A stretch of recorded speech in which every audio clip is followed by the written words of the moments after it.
Hello, नमस्कार. मी सोनाली. सगळ्या माझ्या गोडताईंचं, मैत्रिणींचं अगदी मनापासून स्वागत आहे सर्वांना. श्री स्वामी समर्थ.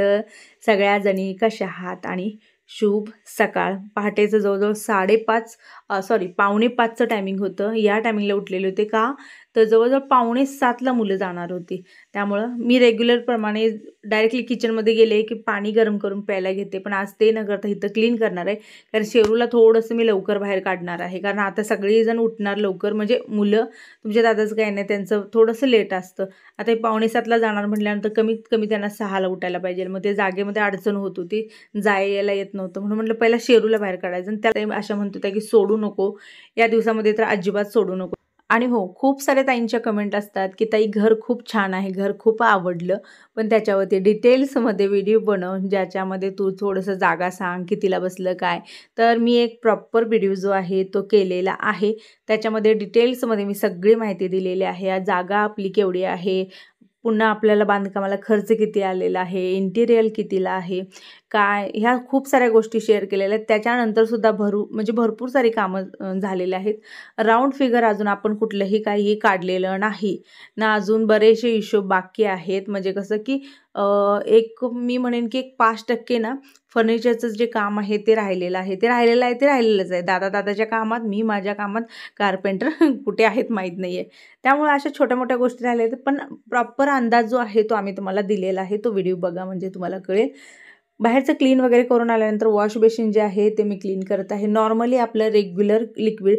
परवा विचारण्यात आलं होतं की तू बाहेर अंगणामध्ये जे टाकलेलं होतं ते कुठलं होतं, काय होतं, तर बाथरूम क्लीनर होतं ते. बाथरूम क्लीनरसुद्धा आपण वापरू शकतो, ते कुठेही वापरू शकतो. हार्पिक वगैरे जे आहे ना ते आपण कुठेही वापरू शकतो. तर ते घेतलेलं होतं. आणि ह्यालासुद्धा मी तेच वापरते. म्हणजे असं नाही की वॉश बेसिनला वेगळं आहे, माझं बाथरूमला वेगळं आहे. सगळीकडे एकच लिक्विड जे आहे ते मी वापरत असते. माझ्या ना नियमांमध्ये हा एक नियम मी ॲड केलेला आहे की वॉश बेसिन हे जे क्लिनिंगचं काम आहे ना, सकाळी आंघोळीच्या आधीच मी ठेवलेलं आहे. जेणेकरून होता होईल तेवढी जी क्लिनिंग अशी आहे ना ते आंघोळीच्या आधी मी ठेवलेली आहे. त्याच्यानंतर माझं रेग्युलर पाणी. भरपूर कमेंट असतात की नेमकं काय पिते काय नाही. एक सांगते, तुम्हाला काय घ्यायचं असेल तर घेऊ शकता, नसेल तर नॉर्मल पाणी, पण सकाळी गरमच पाणी, म्हणजे कोमटच पाणी प्यायचं. आपलं रेग्युलर थंड वगैरे पाणी अजिबात घ्यायचं नाही. जेवढं तुम्ही गरम पाणी घेचाल ना तेवढं असं म्हटलं जाते की आपल्या शरीरातली घाण जी आहे ती निघून जाते. व्हिडिओला पुढे न्यायच्या आधी काही गोष्टी ज्या आहेत ते मी तुम्हाला शेअर करणार आहे. जसे की बघा, ज्यावेळेला माझं दैनंदिन जीवन जे असतं, ज्याच्यामध्ये डेलीचं तुमचं जे काही स्किन केअर आहे त्याच्यामध्ये ना महत्त्वाचा माझा पॉईंट जो आहे तो आहे सनस्क्रीन. जे बाहेर जाताना कधीही जेव्हा लावून जाते ना तर सूर्याची UV रेंज जी आहे त्याच्यापासून आपलं संरक्षण होतं. पण त्याचबरोबर कधी कधी असा डलनेसपणा जो असतो ना आपला चेहरा, तो दिसून येतो. मग मी असा विचार करते, कारण आता मी सोशल मीडियावरती आहे, खूप वेळा माझ्या असं निदर्शनास आलेलं आहे की बऱ्याच जणांची जी स्किन आहे ना एकदम आपण म्हणतो ना की आरशासारखी त्वचा असते, एकदम असा ग्लो आलेला असतो. मग विचारतो ह्या येतो कसा, होतं कसं हे. गेलं तर बघा, कोरियन ग्लास स्किन आपण हे म्हणतो ना, प्रत्येकाचं एक असं असतं की तशा पद्धतीची मला माझी त्वचा जी आहे ती पाहिजे. तर Mamaearth rice water DV sunscreen ही माझ्याकडे आली. जेव्हा मी याचा वापर केला तर म्हटलं रिव्ह्यू द्यायला काहीच हरकत नाहीये. तर जे सिक्रेट होतं किंवा जे मला प्रश्न पडत होते ना त्याचं सोल्युशन जे आहे ते हे आहे. तेव्हापासून मी हे वापरायला केलं, तेव्हापासून मी याच्या प्रेमातच पडलेले आहे. तर ताईनं याचं टेक्स्चर जे आहे ते इतकं लाईट आहे की सुंदरपणे आपल्या चेहऱ्यावरती ना पसरतं, सोबतच परफेक्टली ब्लेंड होतं. लावल्यानंतर चेहऱ्याला खूप रिफ्रेशिंग वाटतं. याची खरी चांगली गोष्ट जी म्हणजे काय तर बाकीच्या सनस्क्रीनपेक्षा खूप वेगळं आहे. सनस्क्रीन लावल्यानंतर खूपच सुंदरपणे ग्लो करायला चालू होतं. याचा युनिक फॉर्म्युला जे आहे ते goodness of Korean secret to glass like skin. Rice वॉटरसोबत नायसिनामाइन हे डार्क स्पॉट्स कमी करतं आणि इव्हन स्किन टोन मिळवण्यास मदत करतं. सोबतच हे मेड सेफ सर्टिफाईड आहे, म्हणजेच याच्यामध्ये कुठलेही हार्मफुल केमिकल नाहीत आणि हे बिलकुल सेफ आहे. एव्हरीडे आपण याचा वापर करू शकतो. यामध्ये SPF 50 आणि PA+++ प्रोटेक्शन आहे. लाईट वेट आहे आणि लावल्यानंतर कोणतंच व्हाईट कास्ट जे आहे ते सोडत नाही. समोर बघू शकता ह्या ममाअर्थच्या खूप साऱ्या सनस्क्रीन आहेत. याच्यामध्ये beetroot hydraful sunscreen, sun protection आणि हायड्रेशनसाठी. दुसरे आहे vitamin C daily glow sunscreen, sun protection आणि रेडियंट ग्लोसाठी. तिसरी जी आहे ती ubtan detan sunscreen, sun protection, skin detan आणि ब्राईटनिंगसाठी. आणि चौथी आहे अल्ट्रा लाईट इंडियन सनस्क्रीन. तर हे जे आहे ते आपल्याला देतं lightweight soothing sun protection. दुसरं आहे हायड्रोजल इंडियन सनस्क्रीन. हे देतं non sticky sunscreen with goodness of aloe vera आणि रासबेरी. जर माझ्या कुठल्याही ताईला हे प्रोडक्ट किंवा बाकीचे सनस्क्रीन वगैरे जर घ्यायचं असेल तर ते कशा पद्धतीने घेऊ शकता, डिस्क्रिप्शन बॉक्समध्ये मी त्याची लिंक दिलेली आहे. त्या लिंकवरती जाऊन तुम्ही ऑर्डर करू शकता. सोबतच आणि कुठं मिळेल हे Amazon, फ्लिपकार्ट, नायका ह्या साईटवरती सुद्धा तुम्हाला मिळेल. तुमच्या लोकल मार्केटमध्ये सुद्धा मिळेल. जेव्हा तुम्ही कधी कुठल्याही वेबसाईटवरून ममाअर्थचं कोणतंही प्रोडक्ट ऑर्डर करता तेव्हा तुम्हाला एक झाड जे आहे ते लिंक केलं जातं. ते झाड तुम्ही लावूही शकता. ममाअर्थचं एक ध्येय आहे की 2025 पर्यंत त्यांना 1 मिलियन झाडं जी आहेत ती लावायची आहेत. माझा जर कुपन कोड जर तुम्ही वापरला PRAN 2024 हा माझा जर कुपन कोड तुम्ही वापरला तर तुम्हाला 20% डिस्काउंट जे आहे ते मिळून जाईल. आणि त्याचबरोबर अजून एक बेस्ट गोष्ट ती म्हणजे कोणती, तर ममाअर्थ तुमचं ऐकतं. तुम्ही जेव्हा कुठलंही प्रोडक्ट मागवता, वापर करता आणि त्याचा रिव्ह्यू जेव्हा तुम्ही टाकता तर त्या रिव्ह्यूवरती ते विचार केला जातो आणि त्याच्यामध्ये काय आपण प्रगती करून बेस्टमधलं बेस्ट प्रोडक्ट तुमच्यापर्यंत कसं देऊ याचा विचार ममाअर्थ करतं. म्हणजेच काय, तर तुमच्या ज्या काही समस्या असू दे, चांगल्या वाईट, त्या सगळ्या समस्या ममाअर्थ ऐकतं आणि त्याच्यावरती काम करतं.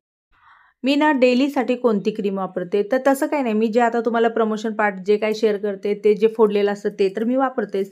रेग्युलरसाठी मी पहिल्यापासून सांगत आलेले की पाऊंड्स व्हाईट ब्युटी जी आहे ती मला बेस्ट वाटते आणि मी बऱ्याच वेळेला ती वापरत असते. म्हणजे आता तुम्ही जसं माझे जुने व्हिडिओज जर बघायला गेला तर डीमार्टमध्ये ना ती डबी जी असते ते असते. असं आंघोळ वगैरे केली आणि त्याच्यानंतर मग आता स्वयंपाकाला मी सुरुवात करणार होती. मला ना परवा अशा कमेंट होत्या 1, 2, 3 आणि सोबतच मला एक मेल पण आलेलं होतं त्या ताईचा. साहजिक आहे, मला कोणीतरी ते एक मानतात जवळचं, मैत्रीण म्हणा, बहीण म्हणा. त्यामुळे खूप जणींना असं वाटतं ना की अरे ताईशी काहीतरी आपण शेअर करावं. तशाच पद्धतीने काही ना काहीतरी शेअर करत असतात. मग ते ईमेल थ्रू त्याने असं बोललेलं होतं की ताई खंबीर राहणं म्हणजे काय असतं गं. म्हणजे आता तुला जर बघितलं तर आम्हाला असं वाटतं की अरे ही बाबा किती मजबूत आहे, की बाबा काही असू दे, कसंही असू दे, ही खूप स्ट्रॉंग आहे, ठाम आहे. कसं शक्य आहे, तुला हे कसं जमतं कसं. तिचं असं म्हणणं होतं की आम्ही ठरवलं तरी ते होत नाही. कुठेतरी आमचा एक वीक पॉईंट आडवा येतो आणि आम्ही तिथं लूज पडतो. पण हे तुझ्याकडून आम्ही बऱ्याच वेळेला शिकतो की कसं. तर त्याच्या मागचं फक्त कारणं जी आहेत ती जर मी द्यायला गेले तर भरपूर कारणं येतात. पण ती मी कारणं देत नाही, कारण मी ऑलरेडी भरपूर सारे तुम्हाला माझ्या व्हिडिओच्या माध्यमातून दिलेले आहेत आणि भरपूर सारे दिलेले पण नाहीत. कारण काही कारणं जे असतात ना त्याला कोणीतरी येतं तिथं, कोणाचं तर नाव निघतं, त्यापेक्षा ते न दिलेलं बरं म्हणून मी बोलत नाही. पण हो, उदाहरण नक्कीच तुम्हाला देईन की स्ट्रॉंग राहणं म्हणजे काय, म्हणजे ज्यांना गरज आहे त्यांना ते समजून जाईल. आणि माझी भाषा तर तशी खूप सोपी असते, अशी काही खूप अवघड असते असं नाही. त्यामुळं ज्यांना गरज आहे किंवा ज्यांना वाटतं त्यांना ते समजेल. ते बघा, आता एखादं झाड आहे आणि खूप मोठा म्हणजे वारा सुटलेला आहे, वायटूळ सुटलेला आहे वगैरे, त्याच्यामध्ये ते झाड जर मुळापासून जर लूज झालं, आता वादळ आलेलं आहे म्हणून मुळापासून जर लूज झालं आणि हालायला लागलं बघा तुम्ही, तर ते झाड जे असतं ते कमजोर पडतं, म्हणजे पूर्णपणे कमजोर झालेलं असतं. आणि जर एखाद्या व्यक्तीला वाटलं की अरे हे झाड कमजोर झालेलं आहे आणि याला आपण आरामात पाडू शकतो, तर त्याची फक्त एक लात जी आहे ती बस आहे. एक लात मारली, झाड पूर्णपणे पडून गेलं, बरोबर. आणि ज्या वेळेला वादळ वारा येतो, काही होऊ दे, ते झाड मुळांशी, म्हणजे त्याची मुळं जी आहे जमिनीशी पकडून राहिलेले असतात ना, किती पण काही येऊ दे ते तिथंच व्यवस्थित असतं, अगदी हालत नाही, काही नाही, एकदम ठाम असतं. तर कुठल्याही व्यक्तीनं जरी ठरवलं की आता ह्या झाडावर मला लाथ मारायची, तर त्याचा पाय मोडणार आहे, त्या झाडाला काही होणार नाही आहे.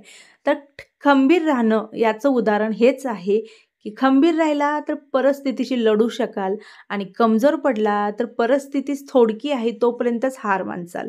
तुमच्या ताईचे हे शब्द आहेत, ते एवढे लक्षात ठेवा. त्यामुळे एक लक्षात ठेवा की कधीही पकड जी आहे ती आपली जर घट्ट असेल, म्हणजे जमिनीशी आता बघा मुळाची कशी असते ना, तशाच पद्धतीनं तशी जर घट्ट असेल, तुम्ही सगळ्या ह्याच्यात जर एकदम खंबीर असाल तर तुम्हाला कुठलंही काहीही करू शकणार नाही.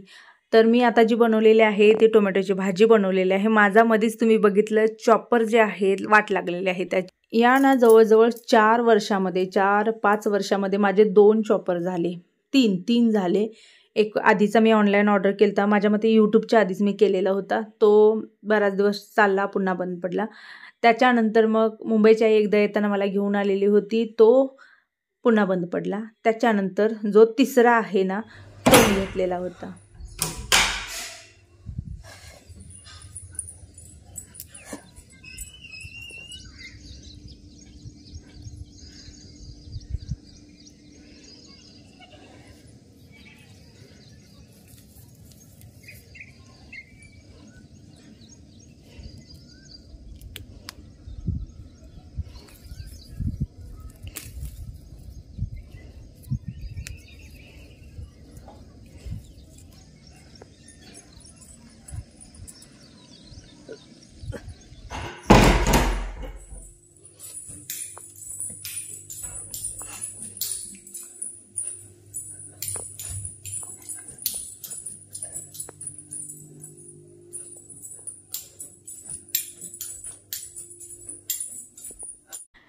आणि चॉपर जरी नसला तरी तुमच्या दादाने एकदा ना स्वतःहूनच घेऊन आलेले होते, ते बेस्ट आहे, पण त्याला खूप प्रेस करावं लागतं.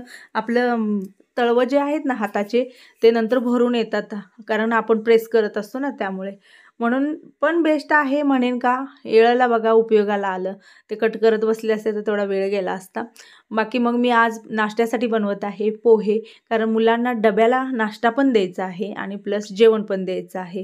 कारण ते आता गेली की डायरेक्टली संध्याकाळी 5-5:30च्या दरम्यान येणार आहेत, कारण त्यांचं आज काही बऱ्याचशा ॲक्टिव्हिटी वगैरे आहेत. त्यामुळं एक प्रॉपर असं म्हणतात ना, नाश्ता पण देणं गरजेचं होतं, पोट भरून जेवण पण देणं गरजेचं होतं. आणि त्यात ना मुलांचं थोडंसं खेळाचं जे आहे ना, त्या शाळेचं चांगलं आहे, त्यामुळे पळवली जातात, चांगली व्यायाम म्हणा किंवा योगा म्हणा, खूप साऱ्या गोष्टी ज्या आहेत त्या त्यांच्या घेतल्या जातात. ॲक्टिव्हिटी भरपूर साऱ्या त्यांच्याकडनं करून घेतात आणि त्याच्यामध्ये ना आता जेवणाचं जे आहे ते बरोबर त्यांना प्रॉपर जे दिवसभर जाईल ह्या हिशोबानं. आणि त्यांच्यापुरतंच मी रात्री काय केलेलं होतं की पनीर काढून ठेवलेलं, म्हटलं ह्याला एक त्याला एक पराठा झाला तरी बस होतं, कारण पोहे तर मी देणारच आहे, 2-3 रिसेस होतील त्याच्यामध्ये ती खातील. तर पनीर जे आहे ना ते रात्री काढून मी चाळणीत घालून ठेवलेलं होतं, जेणेकरून पाणी जे आहे ते निचरलेलं होतं आणि त्याच्यामध्ये बेसिक सगळे मसाले घातलेले आहेत.